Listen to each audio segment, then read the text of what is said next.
as well. You mentioned in one of the interviews, I think it was for the this pictorial magazine, I think, they asked you about your gear and equipment, and you Yeah. said, as far as I remember, that you normally just have one camera and one lens, but Yeah. but it helps you obviously to have the proper equipment. Like, so what does it mean, like the proper equipment for the gig? Is that a lot of different, I don't know, additions that you would take as well? Because I can imagine it's very uncomfortable that way. Yeah, so it's just really having a zoom, Mm-hmm.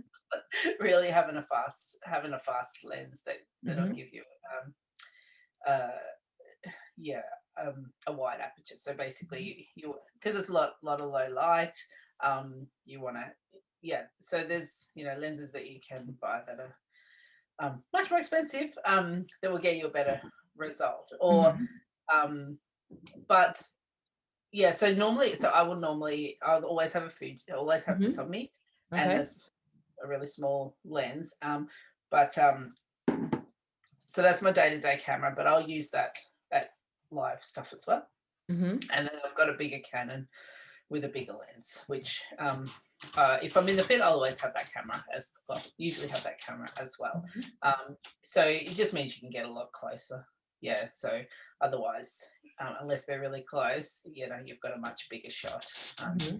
But I like to get close as well. So if I'll use that camera, in the street or but it means I can literally walk. I can be this far away from someone.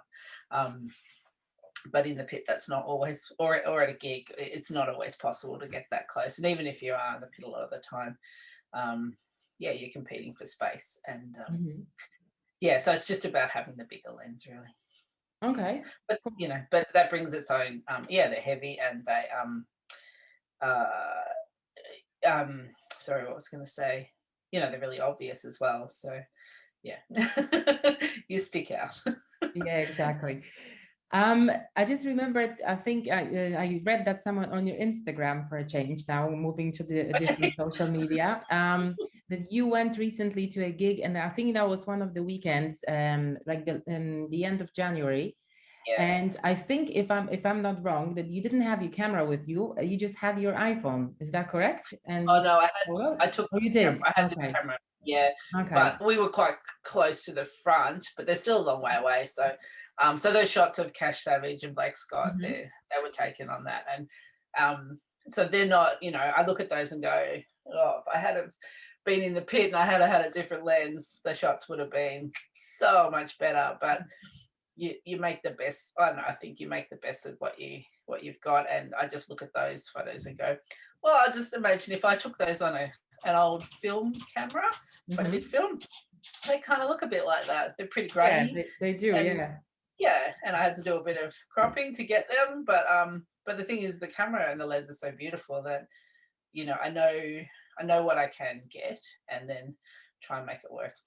And but would you ever risk taking pictures, like seriously speaking, at a gig with your phone, regardless of whether that's an iPhone, like your Oh, smartphone? so Do you I think? would Yeah. I would do it if I was any good at it. Okay. Oh, yeah. Lots of people, if I had those skills, I just can't make it work. Mm-hmm. Yeah. And yeah, so I would totally do it. And maybe I should just get better at that. I don't know. Yeah. So when you say that you don't have skills, does it mean that you would need to learn some, I don't know, editing or on it better, or like to use it better, or how do you mean it? Oh, It's okay. just better. Yeah. I think uh and I think there's probably a couple of the lenses are really good, and Mm-hmm. I see what other people can do, and it's quite amazing. I just can't do that stuff, and maybe it is about learning that skill, but also I think there's some different sort of lens adapters or whatever Mm-hmm. they're just small that you can put on to get a better result as well. Yeah, but it's just not my thing. But maybe it should be my thing. Maybe I could get really good stuff. I don't know. No, I mean, I'm just asking in the context of, because obviously a big part of this job of like shooting at gigs and stuff is what we talked about, that it's kind of uncomfortable and you've got this equipment on you and you're fighting for Yeah, your life, and at the same time you want to get a good shot. So, just yeah, from the perspective of it being like a smaller device, which maybe yeah. is better and easier to use, and but on the other hand, it's easier to drop as well. And if you drop it at the gig, you'll never see it again. alike, Okay. you know what I mean? Or like Right. in one piece, yeah. So yeah, Yeah. it's Oh great. yeah. I've dropped a few lens caps and I've had literally had to go back like 2 hours later at the end of it to find it on the floor. But yeah. Okay.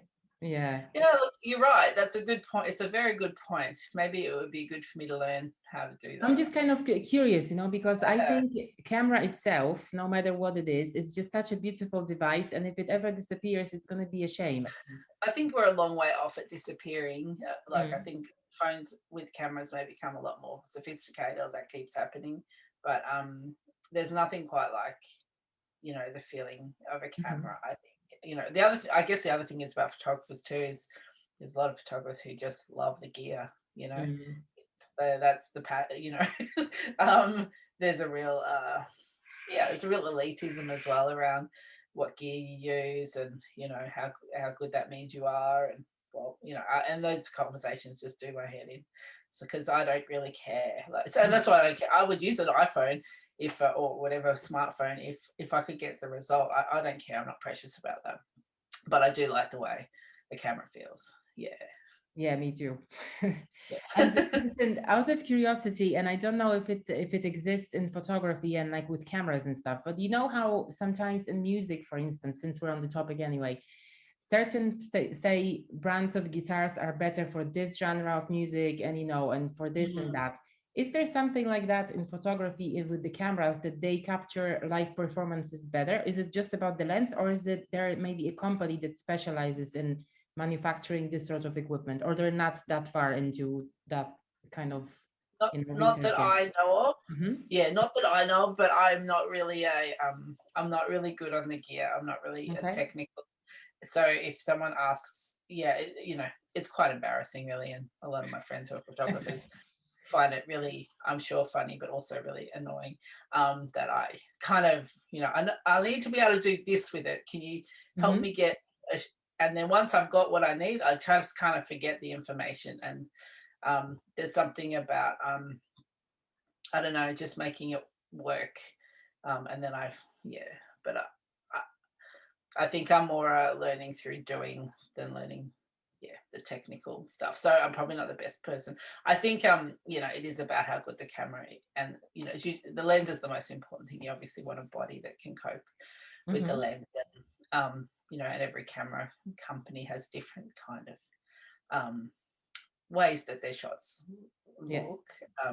But yeah, I don't know that there's a particular company that specializes or would like to claim music photography. That would Well, that would be huge, I think if they yeah, did. Yeah. yeah. I mean, yeah, Canon and Nikon like to think that they're Mhm. the two big ones for. I wouldn't say I've seen a lot of Leicas in the music world. They're probably a bit slow. Mhm. Other than yeah, I don't know. Maybe they're not slow, but that's my knowledge of them. I've never had one because they're super expensive. Right. But yeah, but I do see lots with Fuji. Mhm. Yeah, Fuji's my preference, but Canon's very, I have Canon as well. It's very, very functional. Yeah.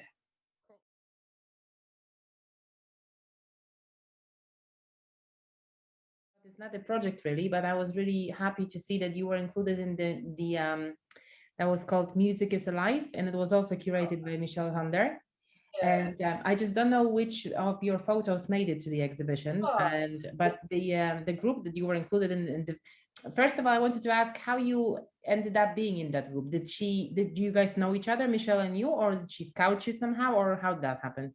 Because I think it's no, a great thing to for you to also be showcased, during the Melbourne Music yeah. Week. So yeah. I was pretty excited about that. No, Mm. she just put a call out for people to submit. Okay. Um, and so you could submit 2 images and yeah, and she picked both of mine. So I was pretty happy about that. And I was really happy about that. And I don't know if you saw what the exhibition looked like, but it's actually No, because I only had I found it because I followed Melbourne Music Week and I was going through the events as well. And then, I checked that out and I saw your name on it, but it only says the artist, but it doesn't say which kind of, it doesn't show the photos like the yeah, families. but it wasn't like a traditional setting. So it was on Oh, South okay. and it's in like a glass, like so the size or shape of a shipping container, but just a lot like all glass box. and then there was big screens within the box, and the images were just flipped through. Okay. So at night looked really, yeah, because I think at that time the light was really bright, so it was actually quite hard to see them during the day. But at night it looked really, really cool. And so my shots were Amyl and the Sniffers taken at the Tote quite a few years ago, and Glitterous taken at, it's also hang on, no, Amyl and the Sniffers were at the Bendigo Hotel, sorry, and Glitterous were at the Tote, which was 2019. Yeah, that was my two shots. So 2 black and white shots, and yeah, and I guess when I was going through trying to make decisions about what to submit, I always try to choose women, and yeah, so that's, and yeah, they were my two. So yeah.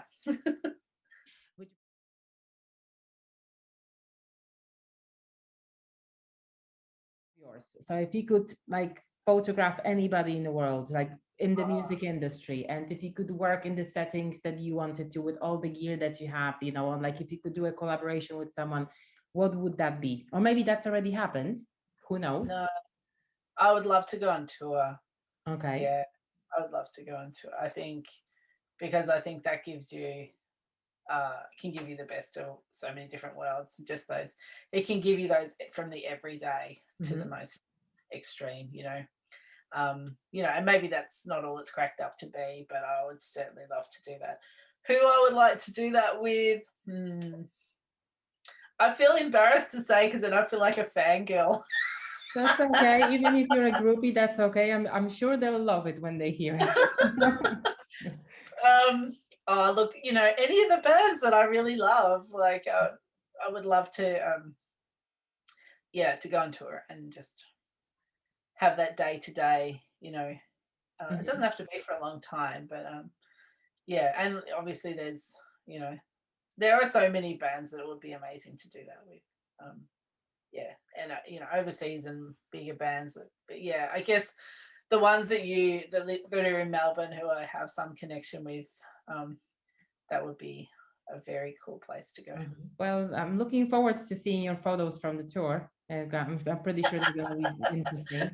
Yeah. Thank you. Thank you. And I think if I was a photographer, I would like to go on a tour as well, because it gives you a complete different kind of glimpse into the band's world, if you can call it that. And you can definitely, you know, documenting that from the moment they wake up until they go on stage. It must be an exciting, you know, kind of thing to do. So I completely understand. And yeah, let's keep our fingers crossed that it happens.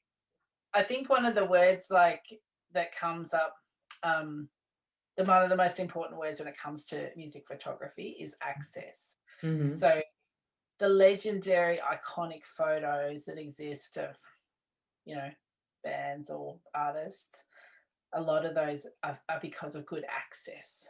So having, whether it's being in the pit or whether it's being able to be backstage, whether it's being in the green room or motel room or on tour, you know, so for me anyway, so many of the iconic shots come from that setting, having that good access.